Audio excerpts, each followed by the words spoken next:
প্রিয় লিসেনার্স, আজকের এই এপিসোডে আপনাদের পাঠানো দুটি ঘটনা নিয়ে হাজির হয়েছি। আশা করছি ঘটনা দুটো আপনাদের ভয়ের শিহরণ জাগাতে সক্ষম হবে ইনশাল্লাহ।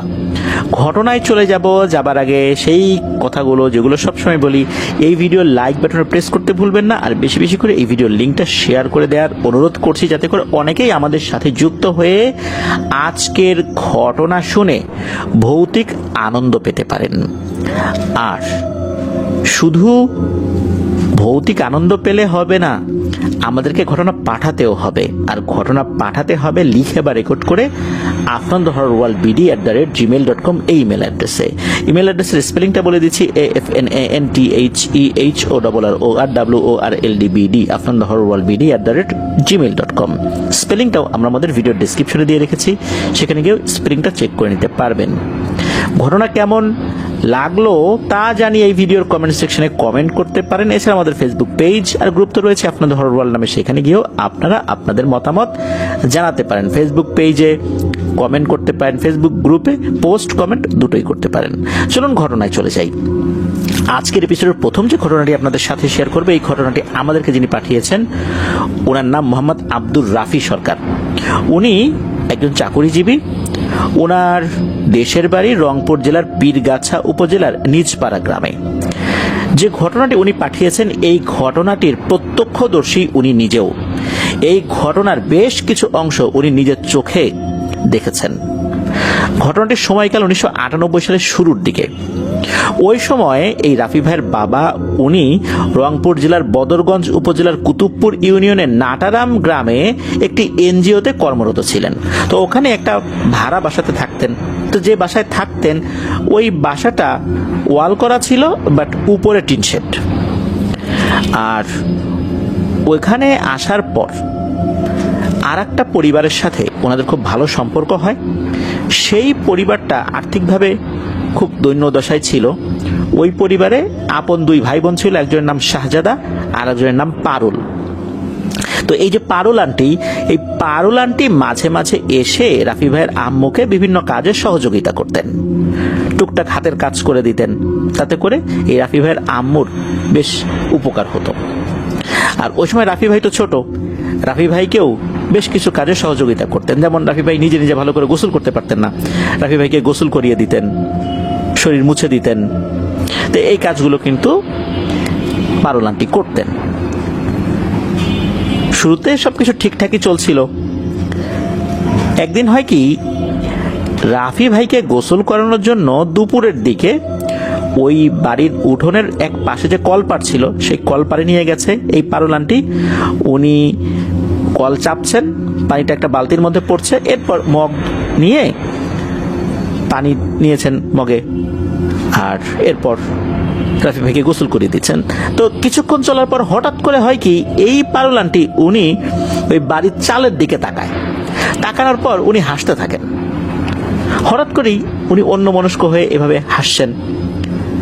এই জিনিসটা রাফি ভাই দেখেছেন। রাফি ভাই দেখার পর পারুল আন্টিকে বলছেন যে, ও আন্টি, কি দেখো, হাসো কেন? তখন পারুল আন্টি বলছে, দেখো দেখো, চালের উপর কি বিশাল একটা অজগর সাপ। এই কথা আবার বারান্দায় বসা রাফি ভাইয়ের আম্মু শুনেছেন। উনি বলছেন, হ্যাঁ রে পারুল, দিন দুপুরে সব কি বলিস? চালের উপর বিশাল একটা অজগর সাপ মানে? বলে, হ্যাঁ হ্যাঁ, দেখেন না, চালের উপর বিশাল একটা অজগর সাপ। এই কথা শোনার পর রাফি ভাইয়ের আম্মু বারান্দা থেকে উঠোনে নেমে এসে উনি ঘুরে তাকিয়েছেন চালের উপরে অজগর সাপ আছে কিনা সেটা দেখার জন্য। উনি দেখে পারুল আন্টির উপর খুব বিরক্তই হন। উনি বলেন, হ্যাঁ রে পারুল, রাফিকে তুই গোসল করাচ্ছিস, এসব অজগর সাপের ভয় দেখাচ্ছিস, ছোট মানুষ ভয় পাবে না? এরকম দুষ্টামি করতে হয় নাকি? তখন পারুল আন্টি বলছে, না না, সাপ আছে তো, আমি দেখছি তো সাপ আছে। তখন এই কথাটার উত্তর দেন নাই রাফি ভাইয়ের আম্মু। উনি বিরক্ত হয়ে আবার বারান্দায় উঠে যান। উনি ভাবছেন যে পারুল আন্টি মজা করেছেন। তো এই ঘটনা এ পর্যন্তই। ওই সময় কেউ আর সাপ টাপ দেখে নাই, শুধু পারুল আন্টি হয়তো বা দেখেছেন। এর কয়েকদিন পরে ঘটে আর একটা ভয়ঙ্কর ঘটনা। বিকেলবেলা ওই গ্রামের বেশ কিছু ছেলেপেলে একটা মাঠে খেলাধুলা করছিল।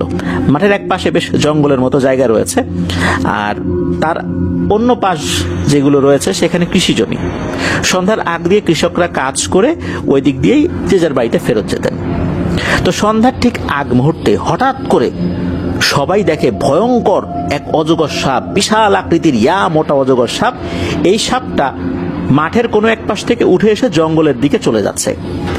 আচমকা এরকম ভয়ঙ্কর একটা সাপ যখন সবাই দেখেছে, সবাই তো চিৎকার চেঁচামেচি শুরু করেছে। কে যাবে ওই সাপ মারতে বা সাপের কাছে? সবাই আতঙ্কে দৌড়াদৌড়ি শুরু করেছে, কারণ এই সাপ মারা এটা মোটেও সহজ কাজ নয়। বড় বড় মানুষ যারা ছিলেন তারাও দৌড়ঝাঁপ শুরু করেছেন সাপ দেখে। সাপ সাপ করে চিৎকার চেঁচামেচি শুরু হয়েছে, আর ওই সাপটা কিন্তু খুব ধীর গতিতে আস্তে আস্তে আস্তে আস্তে ওই জঙ্গলের দিকে এগিয়ে যাচ্ছে। তো এরকম চিৎকার চেঁচামেচি যখন হচ্ছে, কোত্থেকে যেন এই পারুল আন্টি চলে আসে। উনি কি করেছেন, এসেই একটা মাঝারি সাইজের একটা গাছ থেকে একটা শক্ত ডাল ভেঙেছেন। ডাল ভাঙার পর ওই ডালের যে পাতাগুলো ছিল পাতাগুলো ছাড়িয়েছেন। ডালের সামনের অংশ একটু চোখা ছিল। উনি কি করেছেন, সোজা ওই সাপ বরাবর এগিয়ে গেছেন। এগিয়ে যাওয়ার পর সাপের যে পেটের অংশ আছে, ওই পেটের অংশে ওই যে লাঠিটা ছিল এটা দিয়ে আঘাত করেছেন। আর যখনই আঘাত করেছেন তখন ঘটে আরো একটা ভয়ঙ্কর ঘটনা। লক্ষ লক্ষ সাপের বাচ্চা কিলবিল করতে করতে পুরো মাঠে ছড়িয়ে পড়ে। এটা সবাই দেখছে, আর সবাই তো দৌড়াদৌড়ি শুরু করছে। একটু আগেও যারা দূর থেকে দেখছিল তাদের কাছেও সাপ কিলবিল করতে করতে চলে আসে। পুরো মাঠ ছড়িয়ে পড়েছে। শুধু তাই না, আশেপাশের যেই ফসলের ক্ষেত ছিল সেটাতেও ছড়িয়ে পড়েছে। মানে এমন একটা অবস্থা, লোকজন যাবে কোথায়? আর হঠাৎ করে দেখা যায় এই সাপটা আর নাই। সাপও নাই, সাপের বাচ্চাগুলো কিলবিল করছিল সেগুলোও নাই। আর পারুল আন্টি উনি বেশ স্বাভাবিকভাবেই উনি ওনার বাড়িতে চলে গেছেন। তো এই ঘটনা যখন ঘটে চতুর্দিকে হই হট্টগোল পড়ে যায়। সবাই তো এটা দেখেছে, ছোট বড় সবাই এই ভয়ঙ্কর দৃশ্য নিজের চোখে দেখার পর সবাই আতঙ্কিত হয়ে গেছে। এ কি দেখলাম, এত বড় ভয়ঙ্কর অজগর সাপ এই গ্রামে কিভাবে আসবে? এখানে তো আসার কথা না। তো এটা নিয়ে সবাই যখন আলোচনা করছিল, সেই সাথে এটাও আলোচনা করছে, আচ্ছা এই যে পারুল একটা ভীতু প্রকৃতির মেয়ে, যে কিনা মশামাছি দেখলেও ভয় পায়, মশামাছিও মারতে পারে না সহজে, এই মেয়ে কিভাবে এই সাপের দিকে এগিয়ে গেল যখন সবাই দৌড়াদৌড়ি করছিল? সে কিভাবে একদম বিনা দ্বিধায় এগিয়ে গিয়ে সাপের পেট বরাবর আঘাত করলো? এটা কিভাবে সম্ভব? তখন তো সবাই চিন্তা করে যে এই পারুলের সাথে জিনটিন আছে নাকি। তো সবাই এটা আলোচনা করছে, কিন্তু বিষয়টা সবাই আলোচনার মধ্যে সীমাবদ্ধ রেখেছে। এর কয়েকদিন পর থেকে পারুল আন্টির মধ্যে বেশ কিছু পরিবর্তন দৃশ্যমান হতে থাকে। আগের পরিবর্তন দৃশ্যমান হয়নি, তবে এবার দৃশ্যমান হতে থাকে। সেটা হচ্ছে যে পারুল আন্টি অধিকাংশ সময় আনমনা হয়ে থাকতেন, কারোর সাথে খুব একটা কথা বলতেন না, চুপচাপ এক জায়গায় বসে থাকতেন, আকাশের দিকে তাকিয়ে থাকতেন। তো এরকম চলছিল আর কি। আর এর ভিতরে আরো সমস্যা দেখা দিল। হঠাৎ হঠাৎ পারুল আন্টি হারিয়ে যেতেন। সকালবেলা ওনার খুঁজে পাওয়া যাচ্ছে না, উনি কোথায় গেলেন, কি হয়েছে না হয়েছে কিছু জানা যাচ্ছে না। সন্ধ্যার দিকে উনি ফেরত আসতেন। তাকে যখন জিজ্ঞেস করা হতো যে তুমি কোথায় গেছিলা, উনি বলেন যে কই না তো, আমি তো সকালবেলা বের হয়েছিলাম, আমি তো আসি, এই আশেপাশেই তো আসি, আমি তো কোথাও যাই নাই। তো ওনার কাছ থেকে কোনো কথা বের করা যেত না যে আসলে ঘটনাটা কি। আর যেহেতু ওনার পরিবার অত্যন্ত দরিদ্র ছিল, হুজুর কবিরাজের কাছে যে দৌড়ঝাঁপ করবেন এই ব্যাপারটাও আসলে ওনাদের সাধ্যের বাইরে ছিল। অর্থাৎ এটা করতে গেলেও তো টাকা পয়সা খরচ হবে। ওনারা দেখছিলেন যে ঠিক হয়ে যাবে, হয়তোবা কবে ঠিক হয় এই অপেক্ষায় ছিলেন। এখানে অগ্রণী ভূমিকা পালন করেন এই রাফি ভাইয়ের পরিবার। যখন দেখলেন যে এই পারুল আন্টির এই সমস্যা, তখন ওনারা এই বিষয়ে একটা বলিষ্ঠ পদক্ষেপ গ্রহণ করেন। পারুল আন্টির মা বাবার সাথে কথা বলেন। আর পারুল আন্টির যে বড় ভাই শাহজাদা, এই শাহজাদা আঙ্কেলকে যখন বলা হয় যে তুমি তাড়াতাড়ি একটা ব্যবস্থা করো, তখন ওনাদের পার্শ্ববর্তী একটা গ্রাম থেকে এক ওঝাকে ডেকে নিয়ে আসা হয়। জিন ভূত তারা নয়, উনি বেশ সিদ্ধহস্ত ছিলেন বলে শোনা যায়। উনি পারুল আন্টিকে ভালো করে দেখেন, দেখার পর উনি ওনার মতো করে বেশ কিছু কাজ করার চেষ্টা করলেও কোনো কিছুই নাকি বুঝতে পারেন না। উনি বলেন যে আমি 2টা দিন পরে আসি, এর ভিতরে কিছু তথ্য সংগ্রহ করার চেষ্টা করি, তারপর কাজ করব। 2 দিন পর উনি আসেন, এসেই এই শাহজাদ আঙ্কেলকে বলেন তুমি এক্ষুনি যাও, 2-1 দিন আগে মাটি দেওয়া হয়েছে কোনো লোককে, এমন লোকের কবরের কিছুটা মাটি নিয়ে আসো আর একটা পরিষ্কার বোতল নিয়ে আসো। বোতলের মুখটা যেন খুব ভালো করে লাগানো যায়, তার ক্যাপটাও কিন্তু ওই রকম হতে হবে। আর ক্যাপ যদি নাও থাকে সমস্যা নাই, আমার কাছে ছিপি আছে, আমি ছিপিটা আমার মতো করে তৈরি করে নিয়ে যা কাজ করার করব।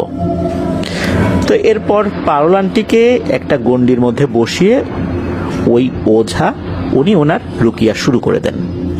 তো উনি যখন রুকিয়া শুরু করেছেন, ওনার হাতে একটা ঝাড়ু ছিল, তো ঝাড়ুটা আস্তে আস্তে এই পারুল আন্টির গায়ে উনি টাচ করাচ্ছিলেন। এতেই ঘটে এক অদ্ভুত ঘটনা। এই ঘটনা কিন্তু গ্রামবাসী অনেকেই দেখছে। যখনই ওই ওঝা তার হাতের ঝাড়ু দিয়ে পারুল আন্টির শরীরে টাচ করছিলেন, তখন মনে হচ্ছিল পারুল আন্টির শরীরটা আস্তে আস্তে ফুলে যাচ্ছে, ঠিক যেমনটা কোনো বেলুনের মধ্যে বাতাস ঢোকানোর পরে হয়, বা চুপসে যাওয়া কোনো বলের মধ্যে আমরা যখন বাতাস ঢোকাই আস্তে আস্তে ফুলতে থাকে, মনে হচ্ছে পারুল আন্টি উনি এভাবে ফুলে যাচ্ছেন। অথচ পারুল আন্টি ছিলেন খুবই জীর্ণ শীর্ণ, ফর্সা সুন্দর মতো একজন মেয়ে। হঠাৎ করে উনি এইভাবে ফুলে যাচ্ছেন, বিষয়টা দেখে অনেকেই আতঙ্কিত হয়ে পড়ে, যেটা কি হচ্ছে, ফুলতে ফুলতে আবার ভয়ঙ্কর একটা দুর্ঘটনা ঘটে যাবে না তো। কবিরাজ উনি বলছেন যে আপনাদের ভয়ের কোনো কারণ নাই, আপনারা নিশ্চিন্তে থাকেন, দেখেন কি হয়। তো কবিরাজ তো কাজ চালিয়ে যাচ্ছেন, অনেক চেষ্টা করছেন, কিন্তু জিন আর হাজির হয় না। তো উনি তো ওনার মতো করে চেষ্টা চালিয়ে যাচ্ছিলেন। একটা পর্যায়ে হাল ছেড়েই দেবেন এমন একটা অবস্থা, হঠাৎ করে পারুল আন্টির শরীরের মধ্যে জিন এসে হাজির হয়। জিন যখন এসে হাজির হয়েছে, তখন পারুল আন্টি তো গোংরাতে শুরু করেছেন। এগুলো কিন্তু এই যে রাফি ভাই উনিও দেখছিলেন। যখন ওই কবিরাজ পারুল আন্টিকে জিজ্ঞেস করেন, অর্থাৎ পারুল আন্টির ভিতরে থাকা জিনকে জিজ্ঞেস করেন তুই কে, কেন এই মেয়ের কাছে এসেছিস, তখন এই জিনটা তেমন কোনো উত্তর দেয় না, শুধু এটাই বলে ওকে আমার ভালো লাগছে, ওকে আমি বিয়ে করব, ওকে আমি নিয়ে যাব। তখন ওই ওঝা বলে এই কথা আর একটা বারও মুখ দিয়ে বের করবি না, তুই কি যাবি না অন্য ব্যবস্থা করব। তখন বলে যে আমি যাব না। তখন ওই ওঝা বলে তোকে আমি আর জিজ্ঞেসও করব না, এখন আমার কাজ আমি করব। তখন ওই যে বোতলটা ছিল না, ওই বোতলটা উনি শাহজাদা আঙ্কেলকে দেন, বলে শাহজাদা তুমি এখনই এই বোতলটা প্রায় ভর্তি করে পানি নিয়ে আসো, অল্প একটু জায়গা ফাঁকা থাকবে। তো শাহজাদা আঙ্কেল পাশের কল থেকে পানি ভরে নিয়ে আসেন। ভরে নিয়ে আসার পর একটা বিশেষ পদ্ধতি অবলম্বন করে এই পারুল আন্টির যে মাথার অংশ, এই মাথার অংশটা এই বোতলের যে মুখ, এই মুখের কাছে নিয়েছেন চেপে ধরে, আর বলছেন এক্ষুনি এটার ভিতরে ঢোক। আর তখন পারুল আন্টির শরীরের ভিতর থেকে জিনটা বলছে যে এত ছোট জায়গা আমি ঢুকতে পারছি না। তখন ওই ওঝা বলছেন তোকে এইটার মধ্যেই ঢুকতে হবে, এখনই ঢোক, তা না হলে কিন্তু এখনই তোকে জ্বালায় শেষ করে ফেলবো। সকলের চোখের সামনে ঘটে এক অদ্ভুত ঘটনা, যেটা রাফি ভাই নিজেও ওখানে দাঁড়িয়ে থেকে দেখেছেন। সবাই দেখে যে হঠাৎ করে পারুল আন্টি নিস্তেজ হয়ে পড়ে গেলেন, আর এরপর ওঝা কি করলেন, একটা ছিপি দিয়ে ওই বোতলের মুখটা লাগিয়ে দিলেন। ওর ভিতরে একটা অদ্ভুত জিনিস দেখা যাচ্ছে, ব্যাঙের বাচ্চা, ব্যাঙাচি আমরা যেটাকে বলি। এই ব্যাঙাচি যখন ছোট থাকে তখন কিন্তু লেজ থাকে, আস্তে আস্তে বড় হওয়ার পর লেজ পড়ে যায়। কালো কালো ব্যাঙাচিগুলো আমরা পুকুরে সাঁতার কাটতে দেখি। তো ওই রকম ব্যাঙাচি গোছের কিছু একটা, ব্যাঙাচি না তবে ব্যাঙাচির মতো কিছু একটা ওই পানির মধ্যে সাঁতার কাটছে। তখন এই ওঝা উনি এই শাহজাদা আঙ্কেলকে এই বোতলটা দিয়ে বলেন শাহজাদা তুমি এক্ষুনি পাশের নদীতে যাবা, নদীর যেই জায়গাটা গভীর ওই জায়গাতেই নামতে হবে। তবে ওই জায়গাটা এতটা গভীর না যে তুমি অতল গহ্বরে হারিয়ে যাবা। তুমি যাও, লোক নিয়ে যাও, নৌকায় করে ওই জায়গায় যাও, তোমাকে এই কাজটা করতে হবে। ডুব দিয়ে তুমি এইটার তলদেশে পৌঁছাতে পারবা, খুব একটা সমস্যা হবে না। আর তলদেশে পৌঁছানোর পর এই বোতলটা মাটির নিচে গেড়ে দিবা, গেড়ে দিয়ে দ্রুত উপরে উঠে আসবা, কোনো সমস্যা হবে না ইনশাল্লাহ। তো শাহজাদা আঙ্কেল সাথে সাথে বোতলটা নিয়ে পার্শ্ববর্তী যে নদী সেই নদীর কাছে যান।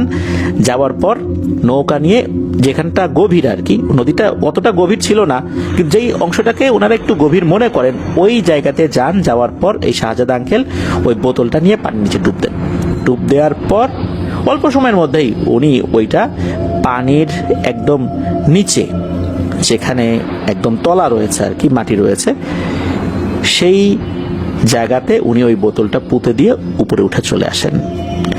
এরপর তো আল্লাহর রহমতে সবকিছু স্বাভাবিক হয়ে যায়। আর যখন ওই জিনটা বোতলের মধ্যে ঢুকে গিয়েছে, আস্তে আস্তে কিন্তু পাওল আন্টিও ওনার দেহের স্বাভাবিক অবস্থায় ফিরতে শুরু করেছেন।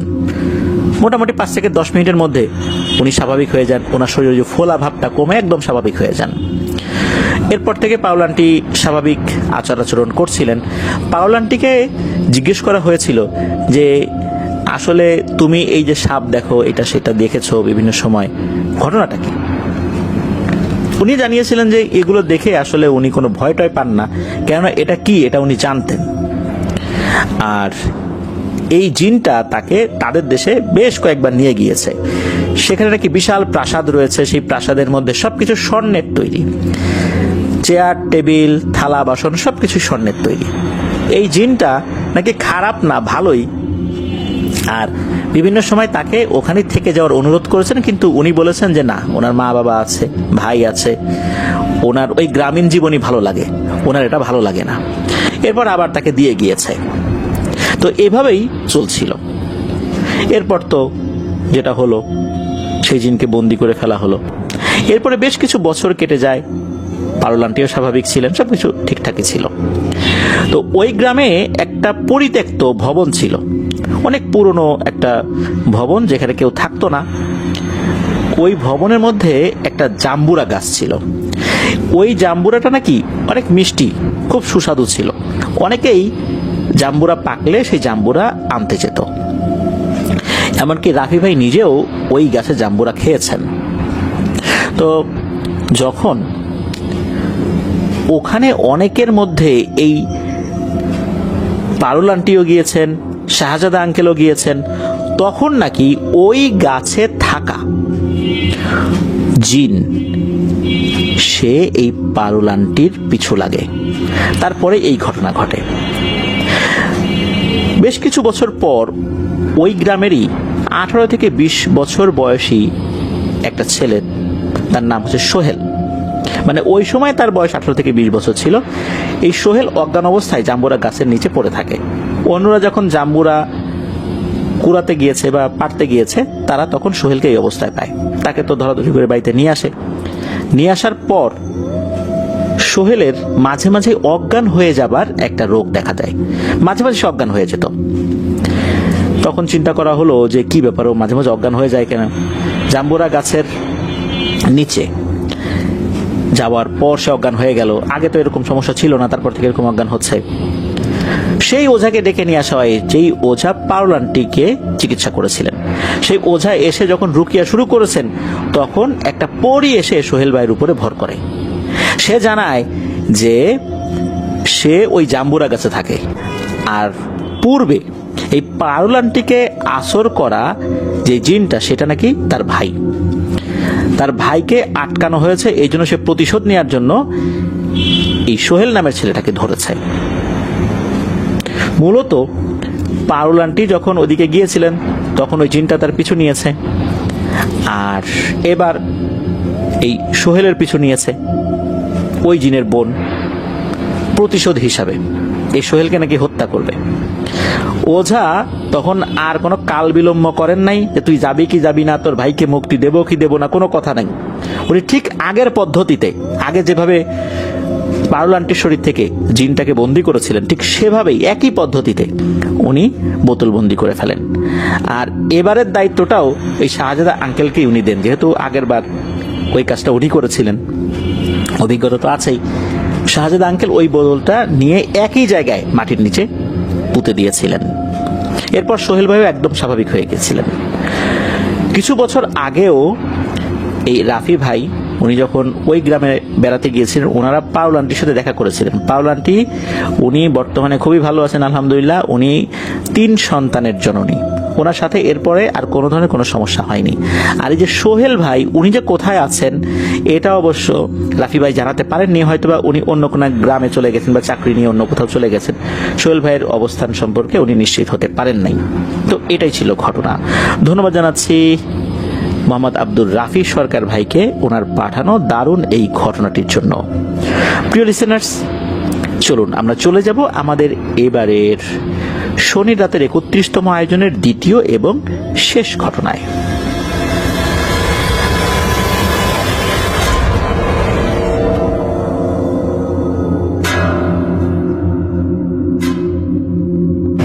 প্রিয় লিসেনার্স, দুবাই শহর কত আলোক উজ্জ্বল একটি শহর, ঝলমলে শহর, আকাশচুম্বী অট্টালিকা এই দুবাই শহরে গেলে হরহামেশাই দেখা যায়। বিশাল এই অট্টালিকা, এই আলো ঝলমলে শহরে কতই না মানুষের বুক ফাটা আর্তনাদ এখানে রয়েছে। কত মানুষের ঘাম রক্তে ভিজে রয়েছে এই বিশাল বিশাল অট্টালিকার প্রতিটি ইট। কত মানুষের জীবন এখানে চলে গিয়েছে তা কি আমরা জানি? তার পরিবাররাও জানে না যে এই মানুষদের কি হয়েছে। আধুনিক দাসত্ব এটা বর্তমানে দুবাইতে গেলে বোঝা যায়। এখন যে ঘটনাটি আপনাদের সাথে শেয়ার করব, এই ঘটনাটি আমাদেরকে যিনি পাঠিয়েছেন তার নাম আবু বকর। ওনার বাড়ি ঢাকা জেলার কেরানীগঞ্জ উপজেলার তারানগর ইউনিয়নের বুড়িকান্দি গ্রামে। উনি বর্তমানে দুবাইতে রয়েছেন। দুবাইয়ের ফার্স্ট সিকিউরিটি গ্রুপে উনি কর্মরত রয়েছেন। উনি ওনার এক রোমহর্ষক অভিজ্ঞতা শেয়ার করেছেন, যে অভিজ্ঞতা আসলে আপনারা শোনার পর নিজেরাই অনুধাবন করতে পারবেন ভয়ের ঘটনার পেছনে আরো কত মর্মস্পর্শী ঘটনা রয়েছে। চলুন শুরু করি ঘটনাটি। আজ থেকে প্রায় 14 বছর আগে সমুদ্র তীরবর্তী এই পাম জুমেরা নামক যে জায়গাটা রয়েছে সেখানে একটি বিশাল অট্টালিকা নির্মাণের কাজ শুরু হয়। এই কাজটি যখন শুরু হয় তখন এই জায়গার যিনি মালিক, যার কাছে বিক্রি করেছিলেন, তিনি কিছু কথা গোপন করেছিলেন। অন্য লোক যখন কেনে আর এখানে বিশাল একটা প্রজেক্ট হাতে নেয়, তখন উনি স্বপ্নে দেখেন যে এখানে কিছু জিনেদের আবাসস্থল রয়েছে। তারা অত্যন্ত শক্তিশালী মারিদ প্রজাতির জিন। তারা জানায় যে বহু বছর ধরে তারা এখানে আছে, এখানে যে কাজ হচ্ছে এতে তাদের কোনো আপত্তি নাই, তারা চলে যাবে, কিন্তু শর্ত রয়েছে। তা হচ্ছে 2 মানুষকে নাকি বলি হিসাবে দিতে হবে।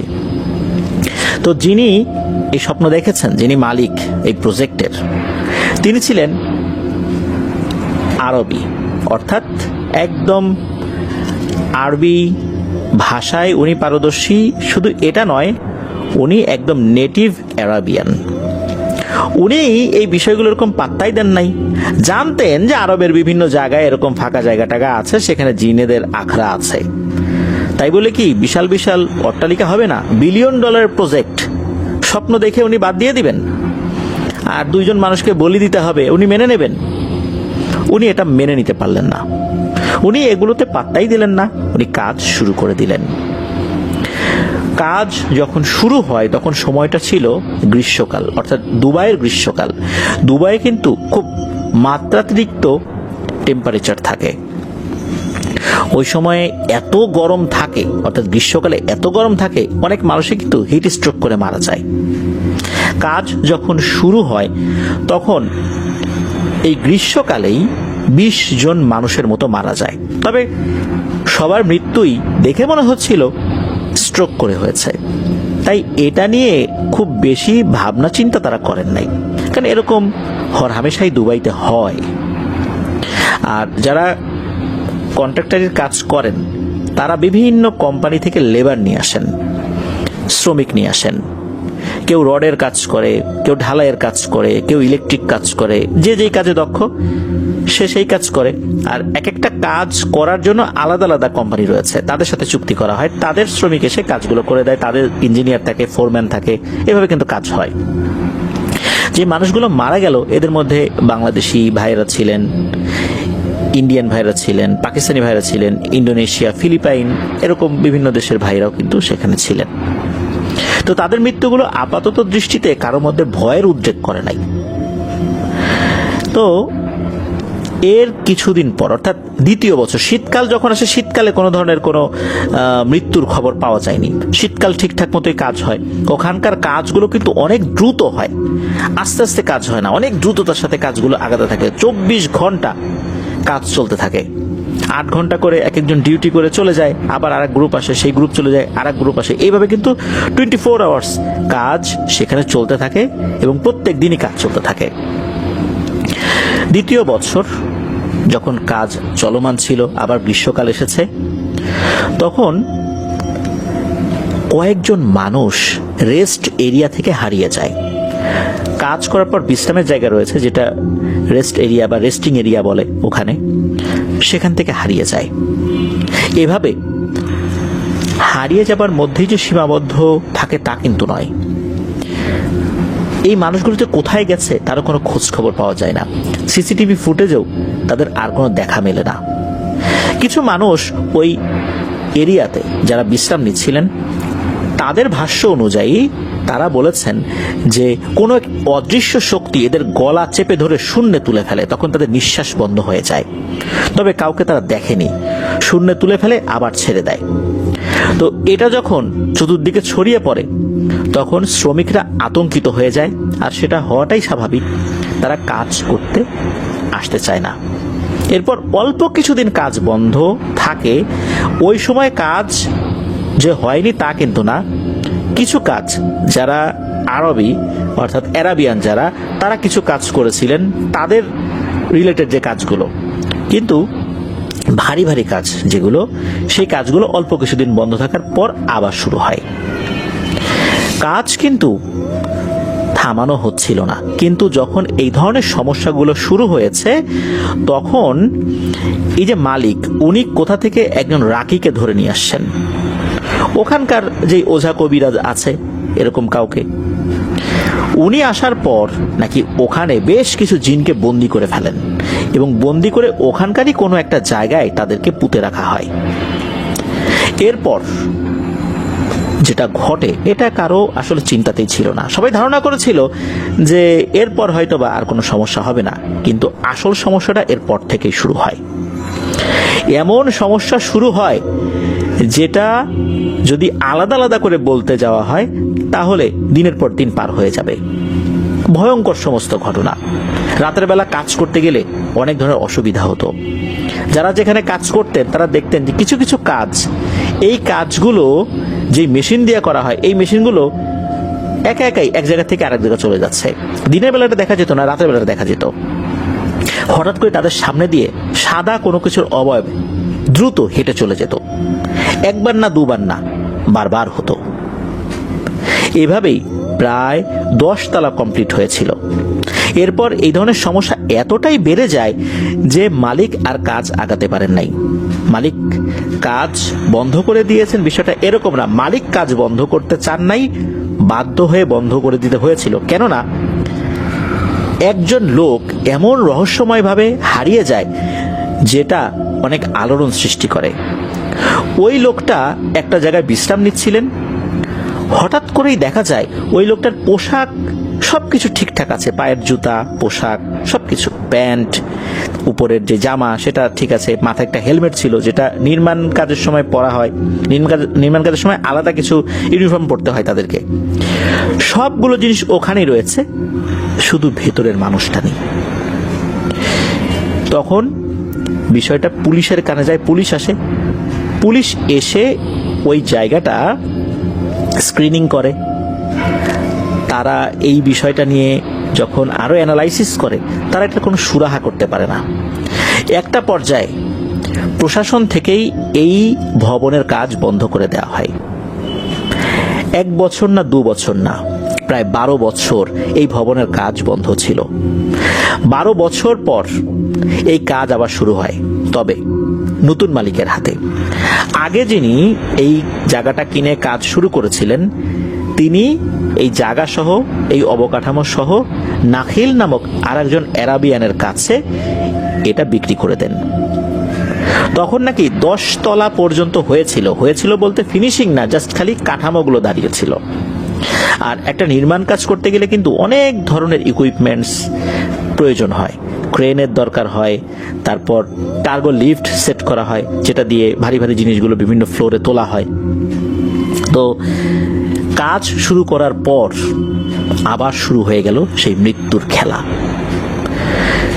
অসংখ্য মানুষ মারা যাচ্ছিল, বিশেষ করে গরমকালে বেশি মারা যেত। তবে গরমকালে মারা গেলে এই বিষয়টা ধামাচাপা দেওয়াটা খুব সহজ ছিল।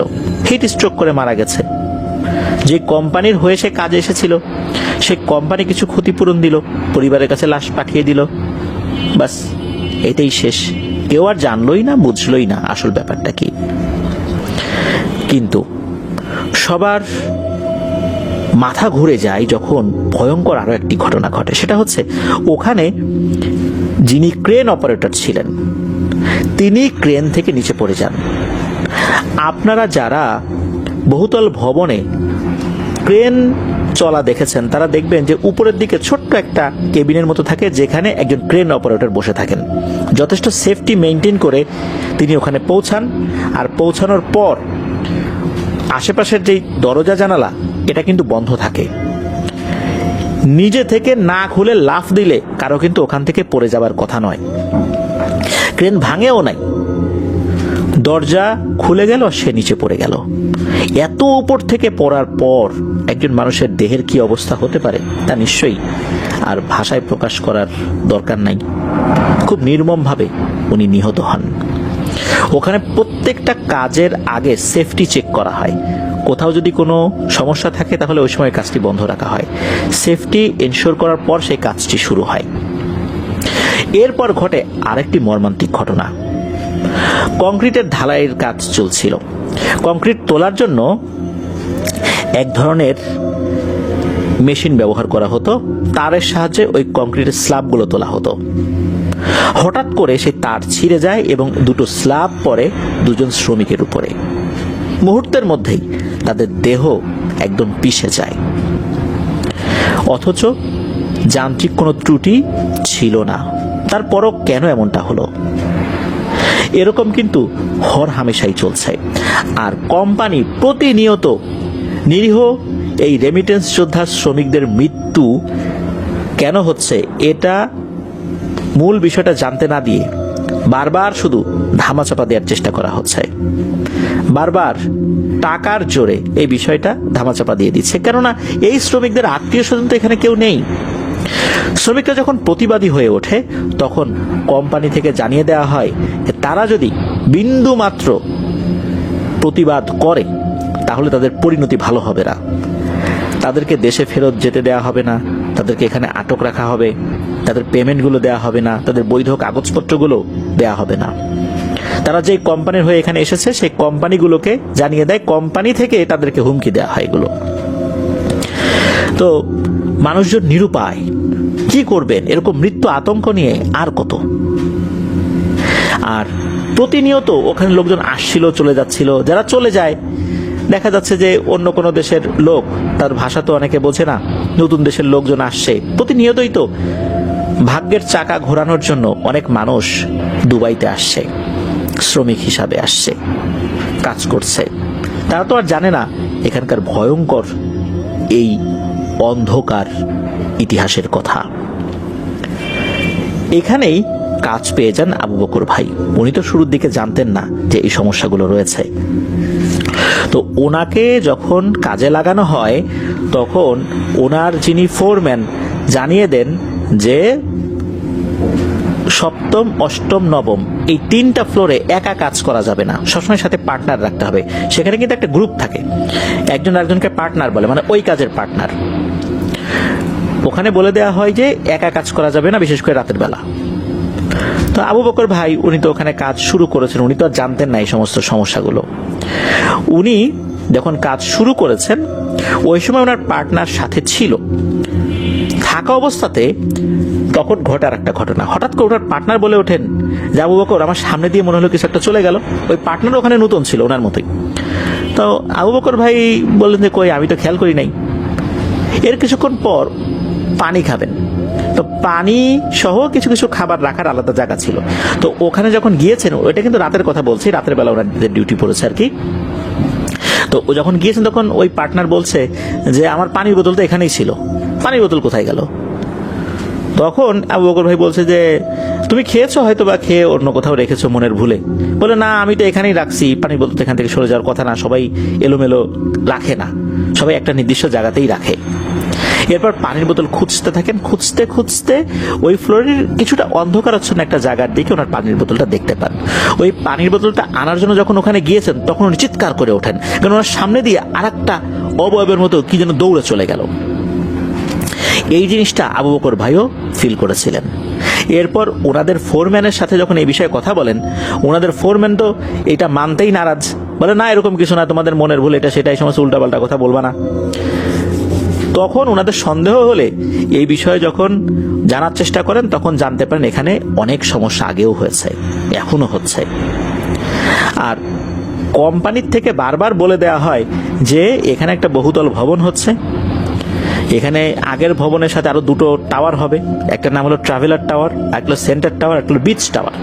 এই 3টা টাওয়ার হবে, অনেক বড় বড় ব্যবসায়ীদের জন্য মাথা ব্যথার কারণ হবে। তারা মূলত এই জায়গার বদনাম করার জন্য এই ধরনের কথাবার্তা চতুর্দিকে ছড়িয়ে দিচ্ছে, এগুলো কিছুই না।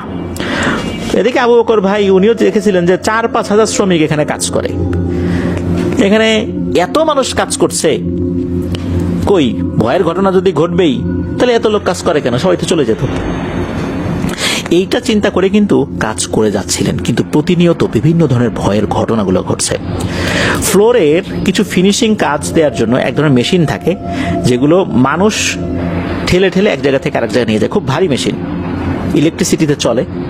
এই মেশিনগুলো ওনাদের চোখের সামনে এক জায়গা থেকে আরেক জায়গায় একা একা মুভমেন্ট করা দেখেছেন, যেটা অসম্ভব। একা একা এগুলো মুভমেন্ট করা কোনোভাবেই সম্ভব নয়।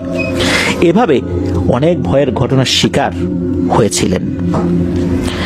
এবার আসি আর একটা বিষয়ে, সেটা হচ্ছে যে যখন এই আবু বকর ভাই মারাত্মকভাবে এই সমস্যা ফেস করা শুরু করলেন আর প্রতিনিয়ত বিভিন্ন ফ্লোর থেকে মৃত্যুর খবর ওনাদের কাছে আসতো, তখন উনি ওনার মায়ের সাথে কথা বললেন। ওনার মায়ের কাছে 2টো জিন আসে, তারা নাকি পানির নিচের জিন, খুব শক্তিশালী, আর তাদেরকে লালু কালু নামে ওনারা ডেকে থাকেন। লালু ভাই, কালু ভাই, ভাই বলে সম্বোধন করেন।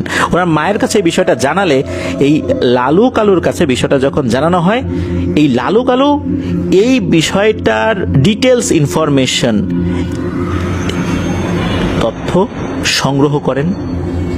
সংগ্রহ করে এই যে আবু বকর ভাই তার মাকে জানান, তার মা জানান যে এই ঘটনা, এখানে তো আগে থেকেই এই সমস্যা ছিল, এই মালিক এটা স্বীকার করে নাই। এখন ওখানকার জিনেরা নাকি জানিয়েছে যে শুরুর দিকে তারা ভয় দেখানোর চেষ্টা করেছিল, কিন্তু যখন তাদের অনেকগুলো সঙ্গী সাথীকে মাটির অনেক নিচে বন্দি করে রাখা হয়েছে, এরপর থেকে তারা মৃত্যুর খেলা শুরু করেছে। এই খেলা থামবে না, এটা চলমানই থাকবে যতক্ষণ না পর্যন্ত তার সঙ্গী সাথীদেরকে এখান থেকে ছেড়ে দেওয়া না হয়, এটা চলতেই থাকবে, এটাই জানিয়েছেন। আর এই বিষয়টা জানার পর আবু বকর ভাই উনি আসলে ওখানে কাজ করার জন্য সাহস করেন নাই, কারণ কখন কোন বিপদ আপদ হয়ে যায় এটা তো হতেই পারে, কারণ সেখানে অনেক শক্তিশালী জিনেরা রয়েছে। এখানকার কোনো জিনেদের অনুরোধ তো তারা সেখানে না রাখারই কথা, তাই না?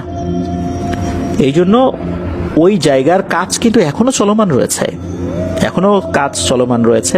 গত বছরও আবু বকর ভাই সেখানে কাজ করেছেন। তবে ওই জিনেরা যেখানে বন্দী রয়েছেন সেখান থেকে তাদের মুক্তির উপায় কি, এই বিষয়টা তো আসলে ওনাদের পক্ষে, অর্থাৎ আবু বকর ভাইয়ের পক্ষে সম্ভব নয়। কারণ এটা অনেক হাই অফিসিয়াল যারা আছেন তারা জানতে পারেন, এটা খুব গোপন বিষয়। আর অ্যারাবিয়ানরা এই গোপন বিষয়গুলো নিশ্চয়ই বাংলাদেশের কোনো শ্রমিকের সাথে ওভাবে শেয়ার করবেন না, এটাই বাস্তবতা। তো এভাবে কিন্তু কাজটি চলমান রয়েছে। প্রিয় লিসেনার্স, ঘটনাটির আরও অনেক বিবরণ ছিল, আমি সেগুলো তার গেলাম না। আমি জাস্ট বাস্তবতাটা বুঝালাম আপনাদেরকে যে আমাদের অনেক রেমিটেন্স যোদ্ধা ভাই এভাবে হারিয়ে গেছেন, যাচ্ছেন, হয়তোবা ভবিষ্যতেও যেতে পারেন। কিন্তু আমরা চাই এই ধরনের ঘটনা না ঘটুক, আল্লাহ হেফাজত করুক। আমরা যে আলোক উজ্জ্বল শহর দেখি, এর পেছনে কত মানুষের রক্ত, কত মানুষের শ্রম, কত মানুষের জীবন যে রয়েছে তা আমরা বুঝতে পারি না। আমরা শুধু সৌন্দর্যটাই দেখি, আর এটার পেছনকার যে ভয়ঙ্কর ত্যাগ সেটা আমাদের বোঝার আসলে কথাও না। প্রতিনিয়ত অসংখ্য ভাই এরকম হাড় ভাঙা খাটুনি করে তাদের পরিবারের মুখে হাসি ফোটানোর জন্য কিছু উপার্জিত অর্থ দেশে পাঠান। আমাদের দেশের রেমিটেন্স প্রবাহটাকে স্বাভাবিক রেখেছেন, বাংলাদেশের অর্থনীতির চাকাটা স্বাভাবিক রয়েছে। আমরা তাদের কথা যেন ভুলে না যাই। প্রিয় লিসেনার্স, এই যেই টাওয়ারটা, এই টাওয়ারের কাজ চলমান রয়েছে, যারা হয়তোবা ওখানে আছেন পামজুমেরাতে তারা বুঝতে পারবেন। সেই টাওয়ারের নামটাও আমাকে বলেছে, আমি শুধু এতটুকু বললাম সেখানে 3টা টাওয়ারের কাজ চলমান রয়েছে, traveller tower, centre tower, beach tower. যারা ওখানে আছেন তারা হয়তোবা বুঝতে পারবেন, এর থেকে বেশি কিছু আমি বললাম না। আর আবারও বলছি, আবু বকর ভাই বর্তমানে ফার্স্ট সিকিউরিটি গ্রুপ দুবাইয়ের একটি প্রতিষ্ঠান, সেখানে কর্মরত রয়েছেন। ধন্যবাদ জানাচ্ছি আবু বকর ভাইকে, ধন্যবাদ জানাচ্ছি আমাদের রাফি ভাইকে। এই দুইজনের ঘটনা আজকে আমরা প্রচার করলাম, আশা করি আপনাদের কাছ থেকে আরো ঘটনা ইনশাল্লাহ আমরা পাবো।